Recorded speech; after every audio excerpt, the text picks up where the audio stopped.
England, Their England by A.G. Macdonell. Adapted in 6 parts by Bob Sinfield and narrated by Leslie Phillips. Episode 1. The events I'm going to describe had their origin in a conversation between 2 artillery officers on the Western Front in October 1917. And although their words were spoken on the slopes of the Passchendaele Ridge, you needn't be afraid that this is a war story. After this episode, there will be, to borrow the name of an ardent society of left-wing pacifists, no more war. The conversation between the artillery officers took place in one of those rectangular, reinforced concrete frog-like boxes with which the German military engineers had sprinkled Flanders, so their effete and pampered infantry wouldn't have to sleep in 6 inches of water under a sheet of corrugated iron. It was soon decided that front-line British troops should be housed in pillboxes in order to stave off influenza, frostbite and trench feet, all of which were bad for morale, and worse still, offered excuses for malingering. On the slopes of the Passchendaele Ridge, about 200 yards east of the Steenbeek River, and when I say east, I mean on the German side, and when I say river, I mean a ditch about 9 feet wide, there stood a pillbox so large and with walls so thick that it served as HQ for 2 adjoining battalions, the 17th Rutland Fusiliers and the 24th Melton Mowbray Light Infantry. The aforementioned artillery officers were Lieutenant Evan Davies, attached to the Rutlands, and Lieutenant Donald Cameron, attached to the Melton Mowbrays, each for a period of 4 days. They began by discussing the usual topic. Marmalade. What, again? That's 3 days in the trot. And a whiff of jam in the rations. You should worry. 3 days. In the Sutherlands, I went jamless for 93 days. This makes 96 for me. Oh, beat you hands down, boy. Add these 3 to my score with East Flint, and I'm in the lead by 22 days. Novice. I think it'll be over by Christmas. The marmalade, I bloody hope so. Every autumn this happens. People get their hopes up the minute the first leaf falls. Maybe, just maybe, we'll be home before the year's out. It's been so long now, I've almost forgotten where home is. Will somewhere, I imagine. Well, not lately. Before I joined up, I was 5 years in London. I dare say that's where all the jam is. I've only ever been there for the odd day or two's leave. Funny thing is, I bet I'm none the wiser about the English than you are. I've really only seen them as soldiers. And what do you think? Strange mixture. The last time I was liaison to an English battalion, the colonel wore an eyeglass and spent all day sat in a dugout reading the Tatler. We were 6 days in the line and he had the wind up throughout. Well, except once. The time he walked up to a Bosch machine gun emplacement armed with a walking stick. My God, what happened? 58 Bosch came out and surrendered. do you suppose he was mad? That's hard to say, eh? We had an English subaltern once who used to put out fires in ammunition dumps. He what? Whatever for? He said shells cost a £5 each, and it was our duty to save government money. Where's he buried? That little cemetery at the back of Lamerting. I know. Aye. Why? Why does the English always laugh when Aberdeen is mentioned? Ah, search me. Why does he have a Welsh Prime Minister and a Scotch commander? Not Scotch. Scots or Scottish. Oh, sorry.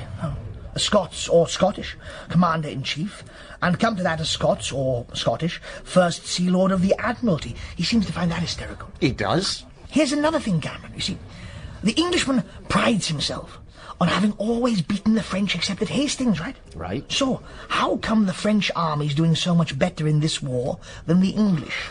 The French are hotter in the paperwork. There must be. Because your English soldier, the fellow who actually fights, is amazingly good. Yes, but then why does the Englishman for always... pity's sake, no. He's going to drive us mad. Here. Have a drop of Scotch. Oh, I beg your pardon. Have a drop of Scots or Scottish. Lovely. Cheers. Oh. No, the more I see of the Englishman, the more bewildered I become.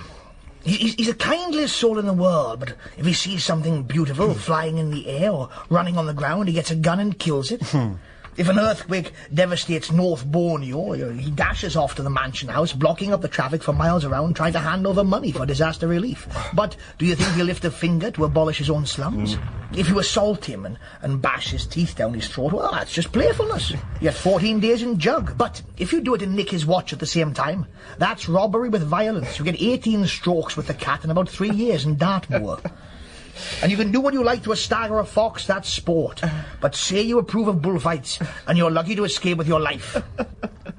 I reckon all these oddities and incongruities arise from the fact that underneath it all, he's a poet.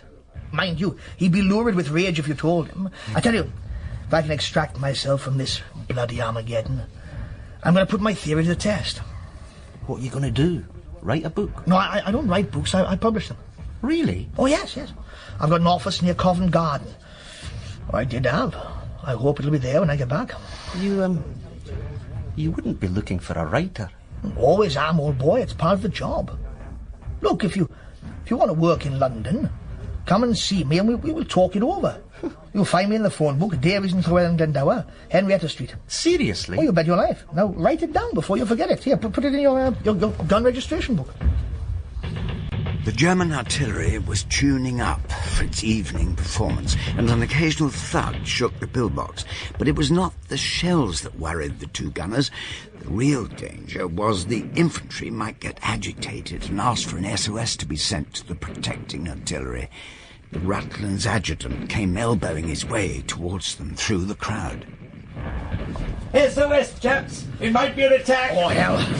Now we're off. £5 to a bun, my wire is down. All the wires will be down. Got your gas mask? Yes.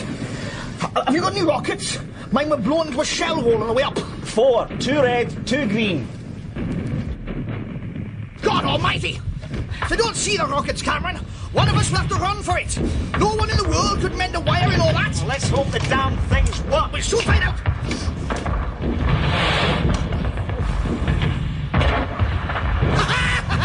Hey, beautiful! I'm seeing green stars! Let's try the red one! Oh no, it's not going to burst! Try the other red one!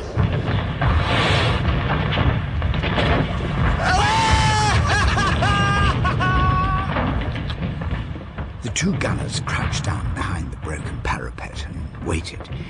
If the rockets weren't seen by the artillery, one of them would have to try crossing the open 1.5 miles to the nearest battery, with a 500-to-1 chance of getting through. And if he failed, the other would have to try. It looks like a washout. I've got a fan here somewhere. We better toss for who goes first. Right. Will you call? Heads! Oh, thank God! They've seen them! They've seen them! Come on! And with a huge grin on his face, Davies sprang back into the shelter of the pillbox. Cameron paused to retrieve the frank from the mud, and a 5.9 high-explosive shell pitched beside him.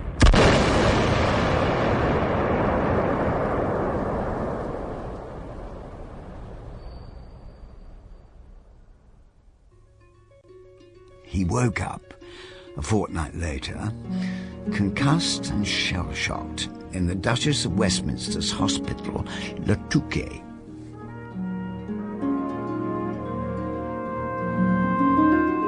One of the routes by which shell-shocked officers progressed from the base hospitals back to health was via a temporary row of huts in Palace Green, 2 enchanting private houses on the top of Camden Hill, and finally a monster hydropathic in Scotland.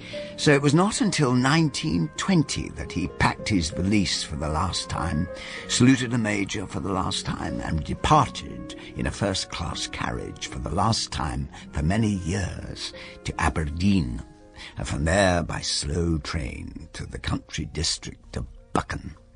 His father, Ewan Cameron, owned a farm there called the Means of Balspindi, and Ewan was known throughout the region as the best singer, the best violinist, the champion whiskey drinker, the quickest-tempered, kindest-hearted, handsomest old man. and the worst farmer. And when Donald arrived home with his £85 per annum, less tax, courtesy of the Minister of Pensions, the old man was surprised. This is no place for a young man. Thanks for the welcome, Father. Oh, there you go with your tongue. I didn't say I'm not glad to see you. I am, for my sake, but not for yours.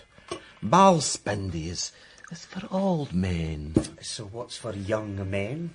The world. I've seen quite enough of the world for the time being. Oh, and I thought you might be thinking that. It's the child's instinct. You've been hurt, so you run home to your mother. Well, she's dead, and Balspindy has to do in her place. Well, you're welcome, and you can stay till you're well again. When you are, you'll leave me. Not because I tell you to, but because you'll want to. Meanwhile, there's plenty to do here. For a start, you can fetch another bottle. Ewan was right. There was plenty to do, and Donald did it. He got up early and went to bed early. He worked in the fields and in time ploughed a furrow that was quite creditable. I might have ploughed that one myself. Really? Aye, if I'd been blindfolded and short of one arm. Oh, Thanks. and with a team of horses rocking about like steeplechasers. For several years, father and son continued this queer, incongruous partnership until the senior partner dissolved it by dying. Ewan Cameron made as little fuss about dying as he had about living. He went to bed around 6 one evening in late summer and told the dairymaid to go out into the fields for Donald. When the young man came in, he found his father waking from a doze and smiling a smile that Frans Hals might have painted. I'm far off, boy. No, Oh, what's with you? You sound worse than me. I ran all the way over stubble. Go to the Gordon Barracks in Aberdeen, Namora, and bring a piper who can play a Cameron lament. Father? And you get away frae Buchan. It's not our country. Oh, don't be afraid. I'm not going to start babbling of green fields. Father? Father?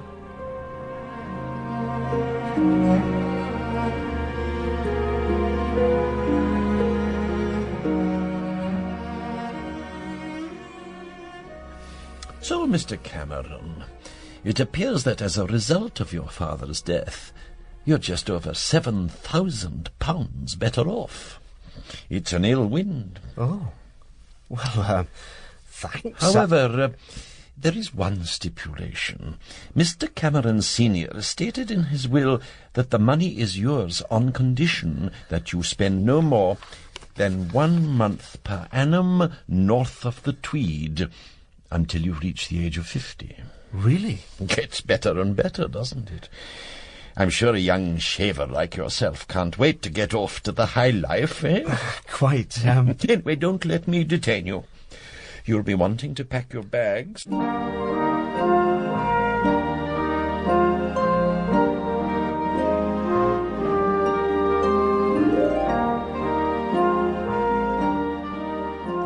Donald Cameron had no professional qualifications, save the ability to drive a moderately crooked furrow and direct the fire of a battery of 18-pounder guns.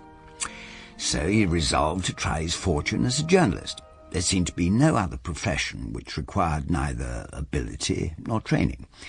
He was fortified in this resolution by some letters of introduction from a lecturer in Italian and the librarian at Aberdeen University, all of them addressed to literary men. But it was these very letters that led to a small difficulty at 7:30 a.m. on the day the Aberdeen Express drew up at King's Cross and decanted a tousled and sleepy Donald from his third-class corner.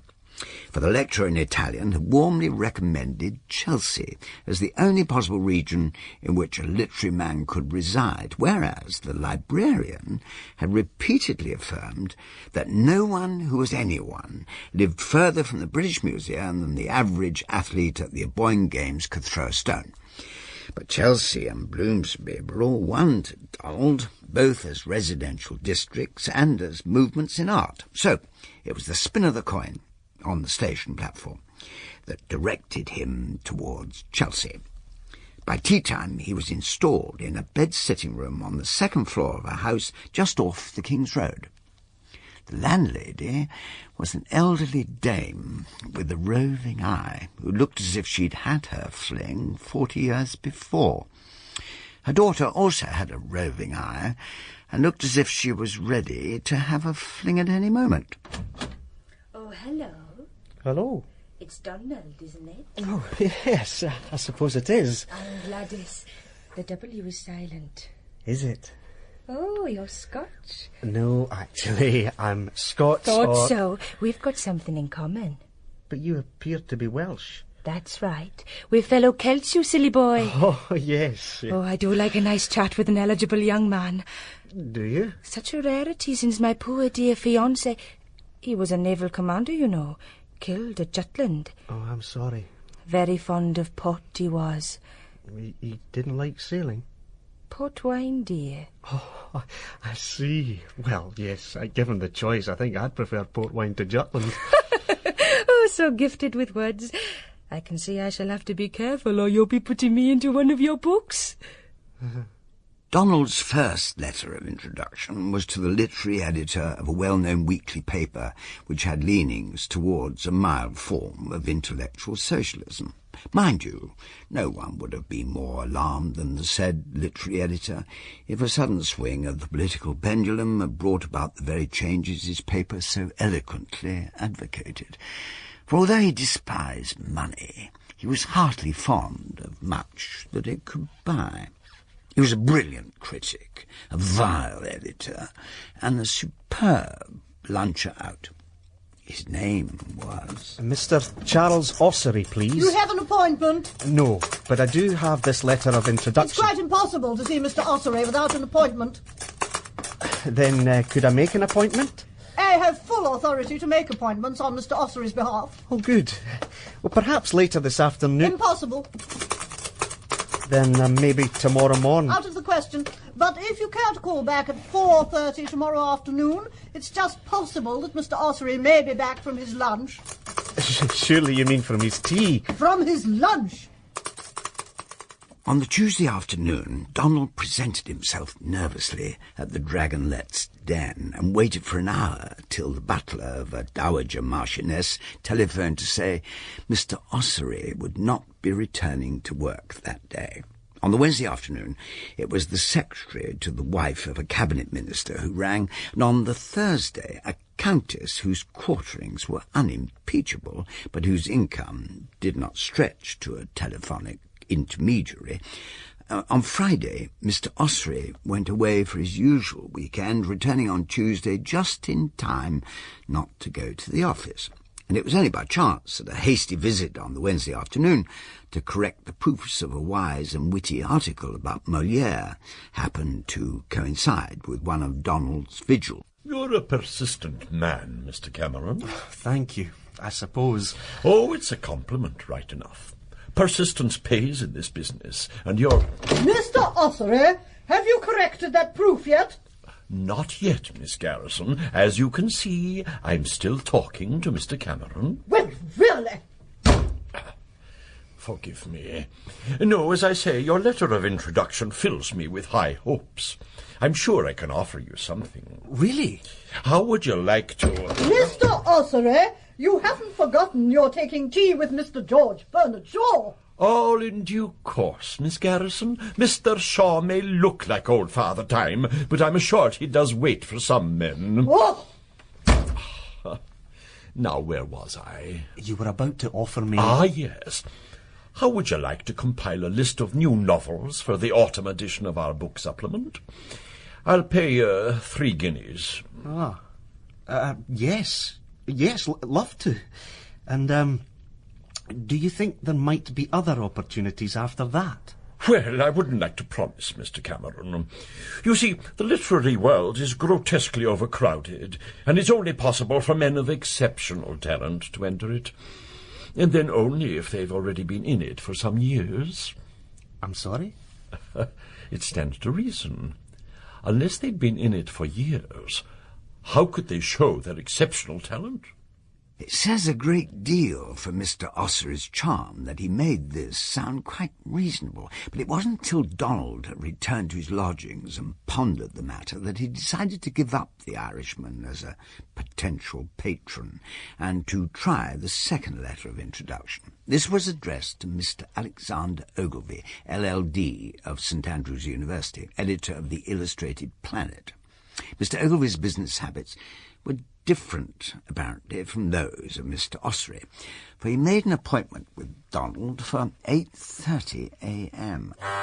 The sudden jarring of the electric bell at 8:31 a.m. came like the whistles of the platoon commander at 0 hour, and his eyes were all blurred when he shambled through a glass door into the presence of a very small man with an enormous head.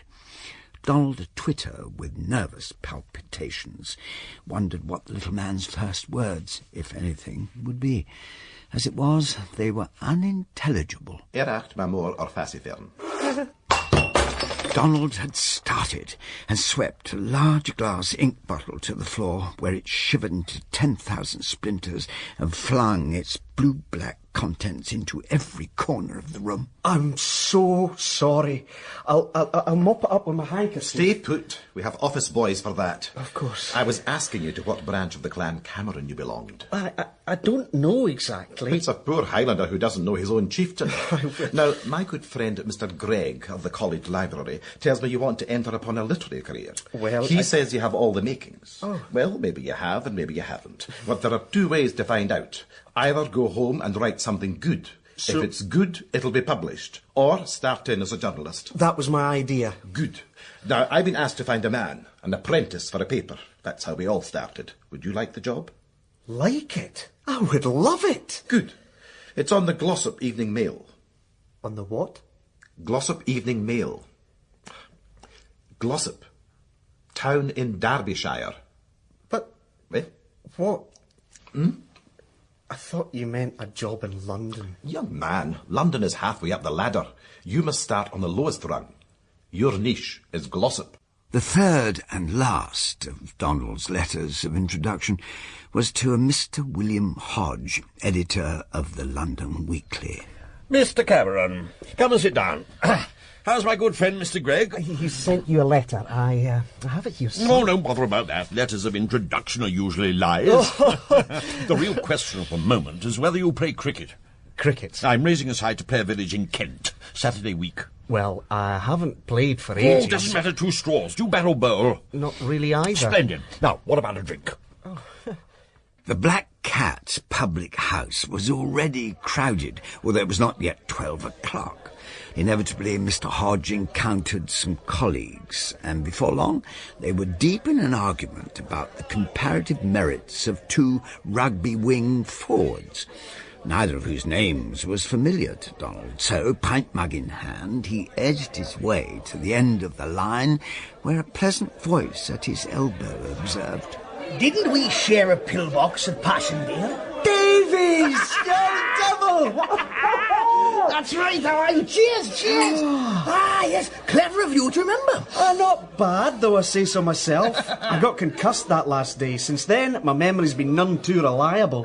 Then I'll bet you don't recall my suggestion. Give me a clue. Well, I am, thank God, once again a publisher, and when we were both hapless subalterns, I suggested you might try a book about England as seen through the eyes of a Scotsman. Would you like to have a shot at it? We could fix up for you to meet people, you know, the typically English. I'd love to have a shot at it. Well, splendid. When can you start, boy? At once, if you like. I do, because I've got a small dinner party tonight, just the sort of people who might be useful. Will you come? 8:15. I should like to. Black tie, 74B Mountain. I'll be there. Listen. By the way, since I saw you last, I've found out a couple of things about the Englishman, things you must never ever rag him about. One is the team spirit in cricket. You must never suggest there are any individuals in the game. Oh, I must remember that on Saturday week. I'm playing for Mr. Hodge over there. And what's the other thing you mustn't rag them about?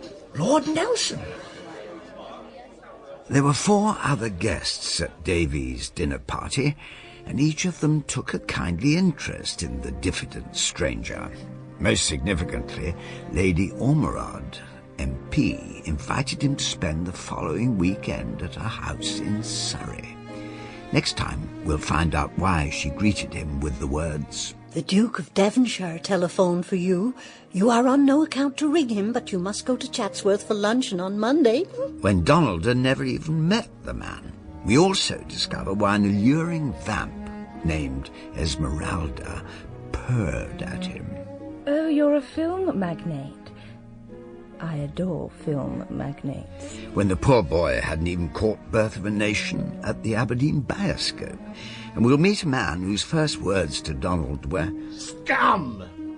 Filthy, lousy, herring-gutted, spavin-bellied scum. Spavin? Join us then. Part 1 of England, There, England by A.G. Macdonell was adapted by Bob Sinfield and narrated by Leslie Phillips, with Sam Graham as Donald Cameron, Sean Prendergast as Davies, Peter Kelly as Ewan Cameron, Katie Odie as Gladys, Christopher Benjamin as Mr. Ossory, and Denise Coffey as Miss Garrison. Other parts were played by members of the cast. Technical presentation was by Graham Harper, Kevin Oliver and Vicky Carter. The director was Neil Cargill. England, There, England is a Splice of Life production for BBC Radio 2.